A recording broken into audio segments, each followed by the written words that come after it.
أستغفر الله.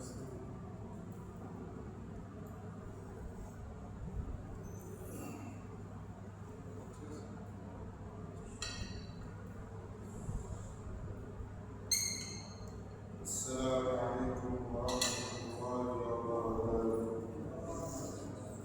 الحمد لله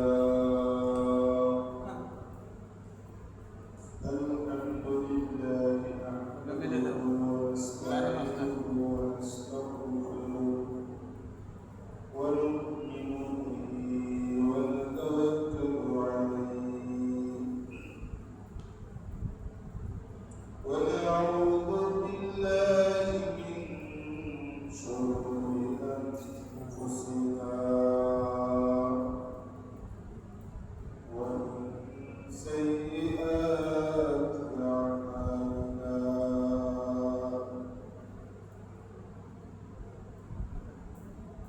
من يهده الله فلا مضل له ومن يضلل فلا هادي له ونشهد أن لا إله إلا الله وحده لا شريك له ونشهد أن سيدنا وسندنا وحبيبنا وطبيبنا وطبيب قلوبنا وطبيب قلوبنا ومولانا محمدا عبده ورسوله صلى الله تعالى عليه وعلى آله وصحبه وبارك وسلم تسليما كثيرا كثيرا. أما بعد فأعوذ بالله من الشيطان الرجيم.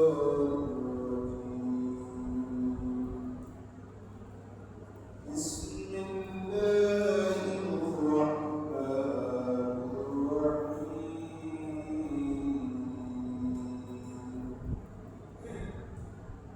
قل إن كنتم تحبون الله فاتبعوني يحببكم الله ويغفر لكم ذنوبكم والله غفور رحيم. صدق الله العظيم وصدق رسوله النبي الكريم ونحن على ذلك من الشاهدين والشاكرين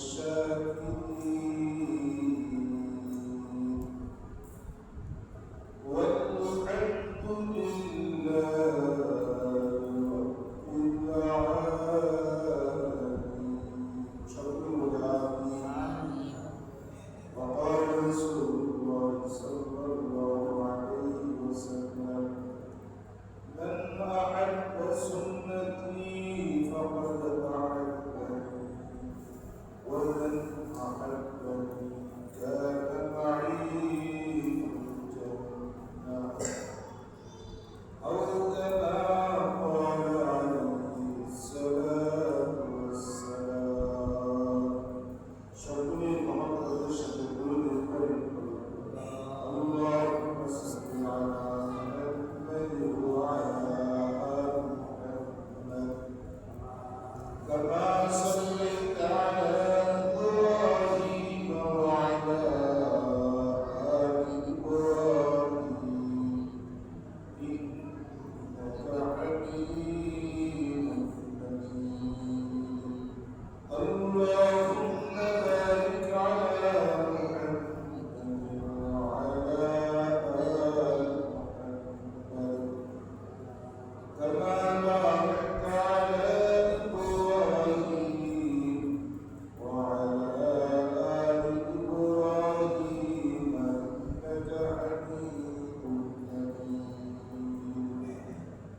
দান করেছেন, সহজ করে দিয়েছেন, তাই আপনি জুমার নামাজ পড়তে আসতে পেরেছেন।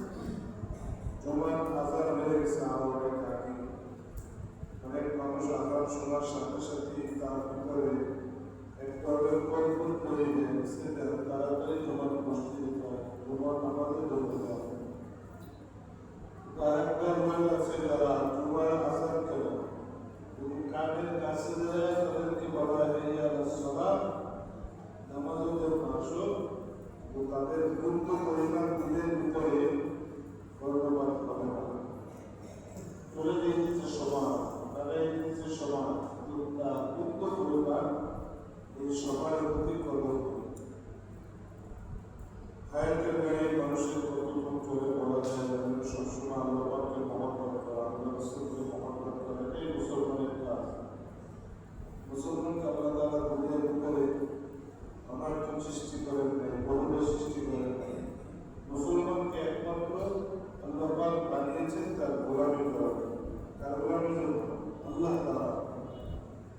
আল্লাহ পাক পবিত্র কোরআন কারীমের মধ্যে ইরশাদ করেন قال سبحانه وتعالى وما خلقت الجن والإنس إلا ليعبدون।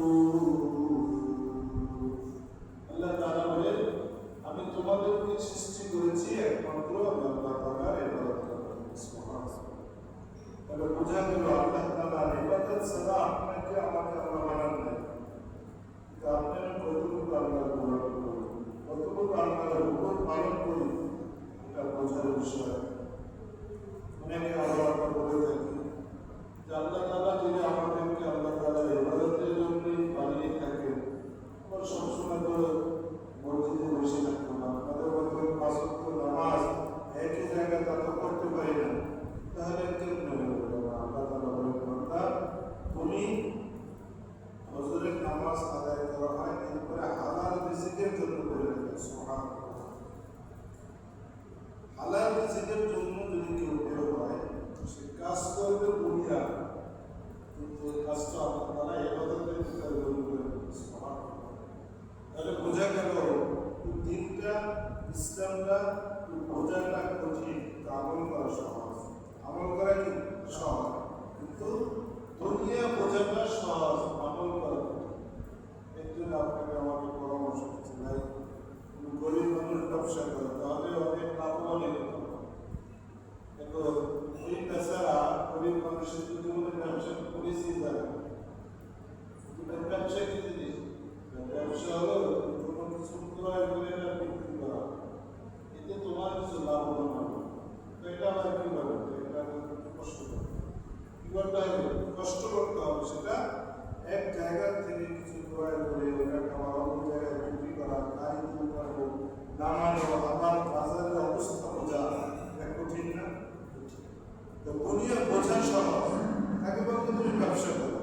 এখন সে যদি ব্যবসার ভিতরে লিপ্ত হয়ে যায় তাহলে তার অনেক শ্রম দিতে হবে।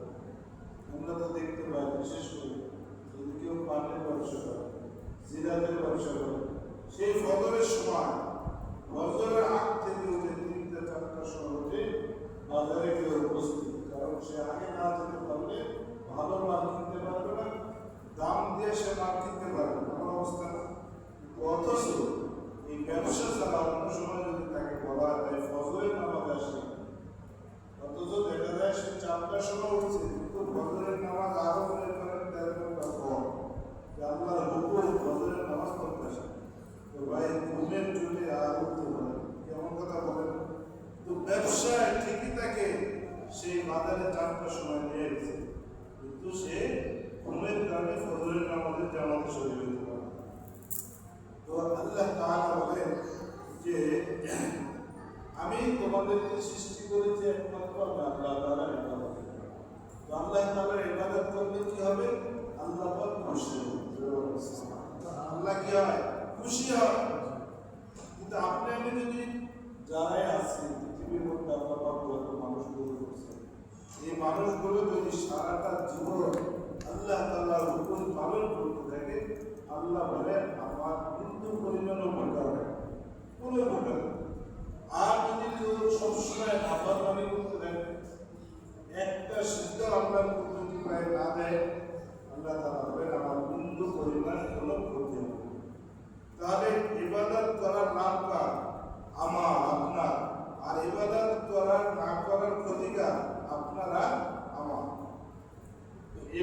করলে খুশি হয় কে? আল্লাহ। আল্লাহ পাক রব্বুল আলামিন বলেন, বান্দা তোমাদেরকে আমি বানাইছি আমার ইবাদত করার জন্য। তুমি যদি আমার ইবাদত ঠিকমতো আদায় করো, তাহলে আমি আল্লাহ তাআলা তোমাদেরকে মহব্বত করব, ভালোবাসব। তবে ইবাদতটা করবে এটা আল্লাহ পাক করে দিয়েছেন। বান্দা তুমি যদি ইবাদত করতে চাও, আল্লাহর বিশ্ব মুহাম্মদ রাসূলুল্লাহ সাল্লাল্লাহু আলাইহি ওয়াসাল্লামকে বলে দিয়েছেন, হে পয়গম্বর, উম্মতকে জানিয়ে দেন, তারা যদি আমি আল্লাহকে মহব্বত করতে চাই, ভালোবাসতে চাই, তাহলে তুমি অবশ্যই নবীর অনুসরণ করবে। এই যে মাসলা হলো নবী সাল্লাল্লাহু আলাইহি ওয়াসাল্লাম আমাদের আদর্শ, নবী সাল্লাল্লাহু আলাইহি ওয়াসাল্লাম আমার জন্য মডেল।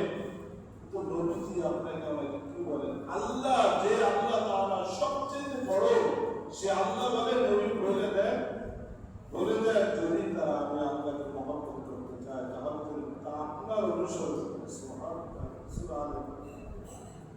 নবীজির অনুসরণ, নবীজি সাল্লাল্লাহু আলাইহি ওয়াসাল্লামের অনুসরণ হচ্ছে নবী লিখে যাওয়া আদর্শ। নবীজি সাল্লাল্লাহু আলাইহি ওয়াসাল্লাম আমার জন্য যে আদর্শ লিখে গেছেন, যে পথ নির্দেশনা দিয়ে গেছেন, এটার উপরে চলার নামই হচ্ছে নবীর ইত্তেবাই সুন্নাত। এখন নবীজি সাল্লাল্লাহু আলাইহি ওয়াসাল্লাম তো আপনার কাছে নাই, তো নবীজি কি লিখে গেলেন? قال رسول الله صلى الله عليه وسلم من أحب سنتي فقد أحبني ومن أحبني كان معي في سنتي। আল্লাহ সুবহানাহু ওয়া তাআলা তার নবী বিশ্বনবী মুহাম্মদুর রাসূলুল্লাহ সাল্লাল্লাহু আলাইহি ওয়াসাল্লামকে জানালেন, হে নবীজি, আপনি উম্মতদেরকে জানায় দেন, আপনি বলুন, যারা আমার সুন্নতের অনুসরণ করবে তারা আমার অনুসরণ করবে। নবীজির অনুসরণ, সুন্নতের অনুসরণ মানে নবীর অনুসরণ। এখন নবীর সুন্নতগুলো কি? আমরা অনেক সময় বলে থাকি আমরা নবীকে মহব্বত করি, ভালোবাসি, করতে দিয়ে ভালোবাসি, কিন্তু নবীর সুন্নতে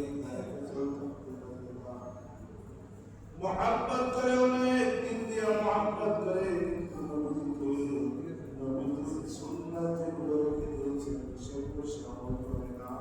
এক নম্বরে নবীজি যখন দুনিয়ার ভিতরে আসছে, নবীজির প্রথম কাজ ছিল আল্লাহ বলা মানুষকে আল্লাহ দিকে ডাকা। আল্লাহ বলা মানুষ যারা আল্লাহকে চিনে না, ওই সমস্ত মানুষদেরকে আল্লাহর দিকে ডাকে, এটা নবীর একটা দায়িত্ব। সুবহানাল্লাহ। আমরা কি করি? দায়িত্ব সুন্নাত বানাইছি, যার আমল সে করবে, যার আমল সে করবে।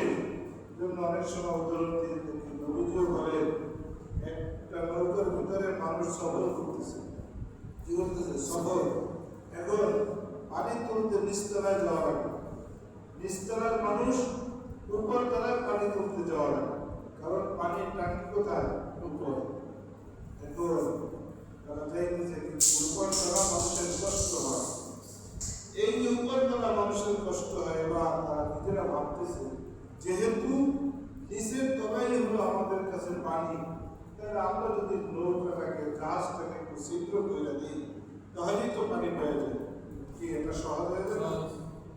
এটা করা যাবে? বুদ্ধিমান মানুষ যদি হয় এটা করতে দিবে? কারণ যদি কেউ জাহাজকে গর্ত করে দেয়, তখনটাকে ছুটে দেয়, তাহলে ওই জাহাজ থাকবে।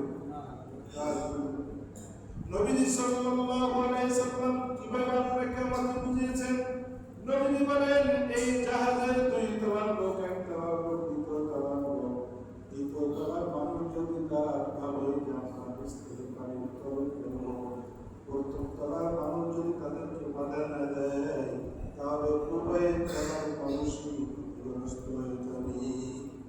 উভয় তলার মানুষ তারা ক্ষতিগ্রস্ত হয়ে যাবে।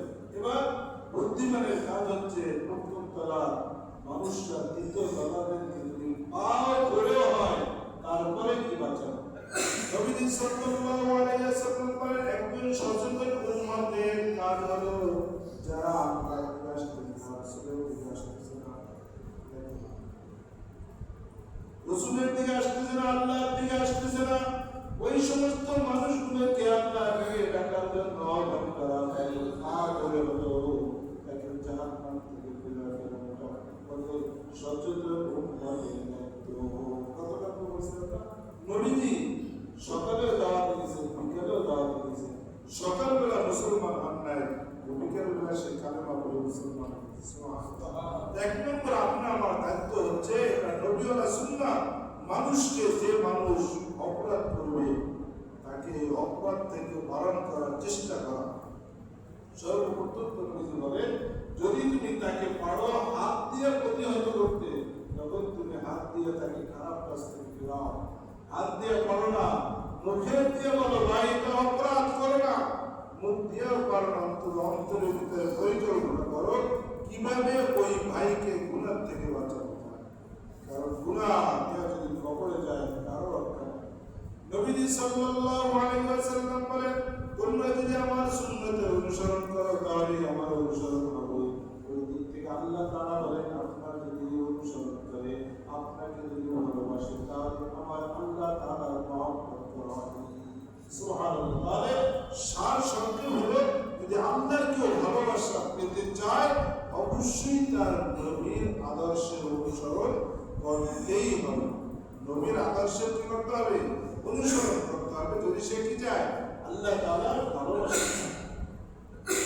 এজন্য নবীজি সাল্লাল্লাহু আলাইহি ওয়াসাল্লাম বলেন, তোমরা আমার সুন্নতের অনুসরণ করো, সুন্নতকে মহব্বত করো। সুন্নাত অনেক গুরুত্বপূর্ণ সুন্নাত আছে, যে সুন্নাতগুলো আপনি ছেড়ে দেন, এমনি ছেড়ে দেন। যেমন সাধারণত আমরা সবাই দাঁত পরিষ্কার করি, দাঁত মাজি, কিন্তু কি দিয়ে মাজি? যত আধুনিক যুগ হইতেছে ব্রাশ, বিরাট দিয়ে দাঁত মাজতেছে। অপরাধ না, নিষেধ না, তবে নবীর সুন্নাতকে বিরাট সুকৌশলে আপনি আমার নবীর সুন্নাতকে সরাই দিচ্ছে, সেটার নাম হচ্ছে মিসওয়াক। সুবহানাল্লাহ।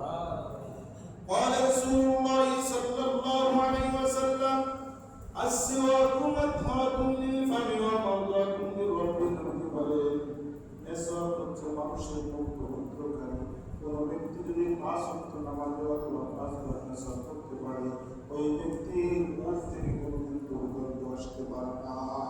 ওই ব্যক্তির মুখ থেকে কোনদিন দুর্গন্ধ আসতে পারে না। অনেক সময় দেখা যায় মানুষের মুখ থেকে একটা বদবু আসে, দুর্গন্ধ আসে। সে যদি নিয়মিত মিসওয়াক করে তাহলে তার মুখ থেকে দুর্গন্ধ আসতে পারে না। আর কি? নবীজি বলেন, মাদাতুন লিরাব্বি, আল্লাহ তাআলার সন্তুষ্টির মাধ্যম হচ্ছে মিসওয়াক। যদি সে পরিচিত আশিক রাসূল হয়, আল্লাহ রাসূলের মহব্বতকারী হয়, অবশ্যই মেরাশের পাশাপাশি সে মিসওয়াক করবে। কিন্তু আজকে মিসওয়াকের সুন্নাত উঠে ওই সাতা কি করে, গাছ দিয়ে গলা, ওটা কি করে? আপনারা আধুনিক যেন বিরাজ ব্যবহার করে। দেখা যায় দিন দিন যারা বেশি বিরাজ ব্যবহার করে তাদের দাঁতের ভিতরে বিভিন্ন ধরনের রোগ তৈরি হয়। কিভাবে? আপনি বুঝেন, মিসওয়াক একটা দাঁত, আল্লাহ তাআলা প্রাকৃতিক গাছ, এই গাছের ভিতরে একজন আল্লাহ পাক রস রেখেছে, যে রসটা বিশেষ করে যদি কেউ নিম ডালের দ্বারা মিসওয়াক করতে অথবা জয়তুন ডালের দ্বারা যদি মিসওয়াক করতে পারে, ওই যে জয়তুন নিম ডালের ভিতরে এক ধরনের রস আছে, ওই রসটা একটা পদার্থ যেটা দাঁতের জন্য অনেক উপকার। কিন্তু আপনি আমি কি ওই উপকারী জিনিসটাকে ছেড়ে দিয়েছি। কিন্তু রাসূলের মহব্বত করতে হবে। নবী সাল্লাল্লাহু আলাইহি ওয়াসাল্লাম বলেন, আমি যখন দুনিয়া থেকে চলে যাব, হযরত আজরাইল আলাইহিস সালাতু ওয়াস সালাম দরজার সামনে এসে উপস্থিত। হযরত আজরাইল আলাইহিস সালাতু ওয়াস সালামকে নবী দেখতেছেন। নবীজি আপনারা এসে ডাকতে বলে, হে আয়েশা, তুমি অতি দ্রুত আমাকে মিসওয়াকের ব্যবস্থা করো, আমি মিসওয়াক করব। নবীজি দ্রুত অসুস্থ, মিসওয়াকের চাবানোর মতো শক্তি নাই। এবার নবীজি ডাকতে বলেন, আয়েশা শুনে রাখো, ওই যে মিসওয়াকটা তোমার দাঁতের দ্বারা একটু দিতে, তারপর আমাকে মিসওয়াক করে দাও। কারণ হযরত আজরাইল সে ওই যে দরজার পাশে দাঁড়ায় রয়েছে, মিসওয়াক না করলে আসবে না। সুবহানাল্লাহ। নবীজি যখন হযরত আয়েশা রাদিয়াল্লাহু তাআলা আনহা এভাবে মিসওয়াক করে দিলেন, সাথে সাথে নবী সাল্লাল্লাহু আলাইহি ওয়াসাল্লামের কাছে জিবরাইল আসলেন। জিবরাইল এসে আজরাইল এসে বলে, ইয়া রাসূলুল্লাহ, ইয়া হাবিবাল্লাহ, আপনাকে আপনার প্রিয় বন্ধু যেতে বলেছে। সুবহানাল্লাহ।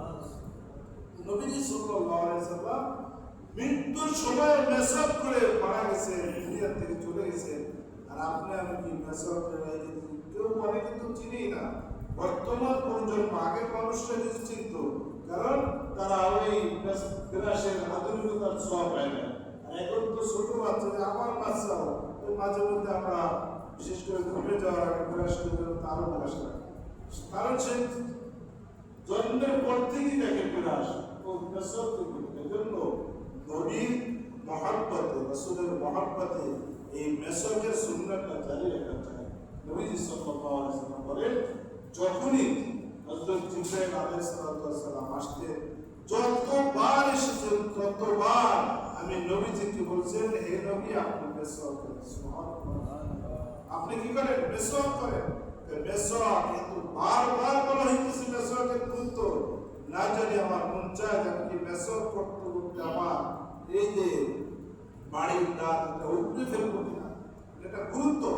قال رسول الله صلى الله عليه وسلم من أشق على أمتي لأمرتهم عند كل صلاة। আমি যদি আমার উম্মতের উপরে কঠিন মনে না করতাম, আমার উম্মতদেরকে বলতাম, উম্মত তোমরা প্রত্যেক নামাজ শুরু করার আগে মেসওয়াক করবা। নামাজে দাঁড়ানোর আগে তোমরা মেসওয়াক করবা। এই হাদিস থেকে একদম আমাদের ফুকাহায়ে কেরাম, হানাফি মাযহাব, যারা ভিন্ন মাযহাবের, তারা এই হাদিস থেকে মাসালা বের করছে।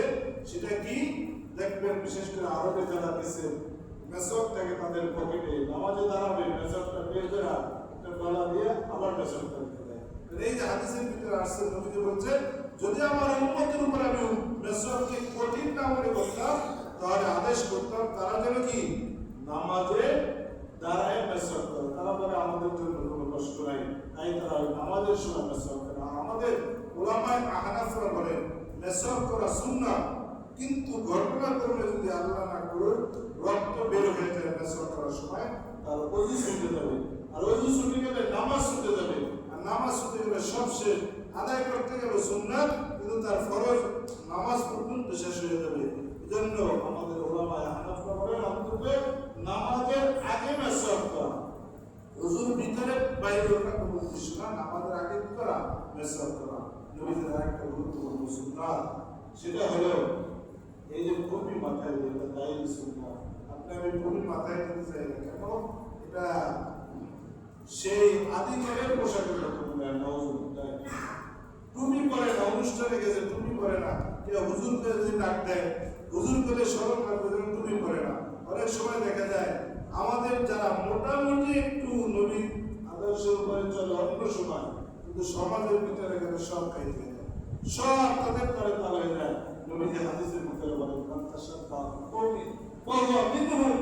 যে যার সাথে মহব্বত করবে, যে যাকে ভালোবাসবে, কিয়ামতের ময়দানে তার সাথেই সে হবে। আল্লাহ সুবহানাহু ওয়া তাআলা আপনাকে আমাকে এই কথাগুলো বুঝায় বা আমল করার তৌফিক দান করেন। আমার যে আলোচনার মূল বিষয় ছিল সেটা হলো আল্লাহ তাআলার ইবাদত করতে হবে নবী সাল্লাল্লাহু আলাইহি ওয়াসাল্লামের সুন্নাত মোতাবেক, এবং নবীজিকে মহব্বত করলে আল্লাহ তাআলাকে মহব্বত করা হবে। আর আল্লাহ তাআলা বলেন, দুই শ্রেণীর লোককে আমি বেশি ভালোবাসি। কয় শ্রেণীর লোক? দুই শ্রেণীর লোক। এক নম্বর হলো যে সবসময় পবিত্র থাকে। ইন্নাল্লাহা ইউহিব্বুত তাওয়াবিনা ওয়া ইউহিব্বুল মুতাতাহহিরিন, যে সবসময় পবিত্র অবস্থা থাকে, ওযু ছুটে গেলেই পবিত্র হয়। আর অনেক তো আছে জীবনে ওযু করে না, গোসল করে না, এরপরে মান একটা সম্পর্ক আছে না, জিন্দেগিতে গোসল করে না, আর গাছে আসে না, গাজার গন্ধ, এরপরে মান একটা সম্পর্ক। এগুলো হচ্ছে নবীর আদর্শকে বিলীন করার একটা পায়না, একদম সম্পূর্ণ খামাখের কিচ্ছু না। নবীর আদর্শ ছাড়া যদি কেউ বলে যে আমি অনেক উপরে উঠে গেছি, এটা বুঝবেন ঘটনা বিচারা কিছু না। আর নবীর আদর্শের উপরে চইলা এরপরেও আল্লাহর কাছে মাপ পাওয়া যায় কিনা আশা করা যায়। এই জন্য আমাদের সবসময় নবীর আদর্শ, এখন বর্তমান আধুনিক যুগ, বই পুস্তকের যুগ, আপনার ইউটিউবের যুগ, সার্চ দিলেই পাবেন নবী কি কি আমল করছে, খালি সার্চ করে দেখবেন একদম লিস্ট চলে আসছে। এই জন্য আমি হুজুরের কথা আপনার জিজ্ঞাসা করতে হবে। আল্লাহ তাআলা আপনাকে আমাকে বোঝা আমল করার তৌফিক দান করেন। নবীর সুন্নাত তো মেসওয়াক দিনের মধ্যে একবার হলেও আল্লাহ ব্যবহার করার তৌফিক দান করেন।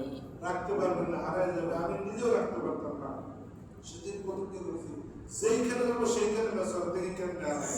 এই যে আমার মসজিদের সিঁড়ির উপর রাখছি একটা, পকেটে একটা, বাসায় একটা, ব্যাগে একটা, 5টা বানাইছি, শুধু খালি হারায়। কয়বার হারাইবা হারাইবা শয়তান হলো এই গুরুত্বপূর্ণ সুন্নাত থেকে আপনাকে আমি মাল চেষ্টা করবো।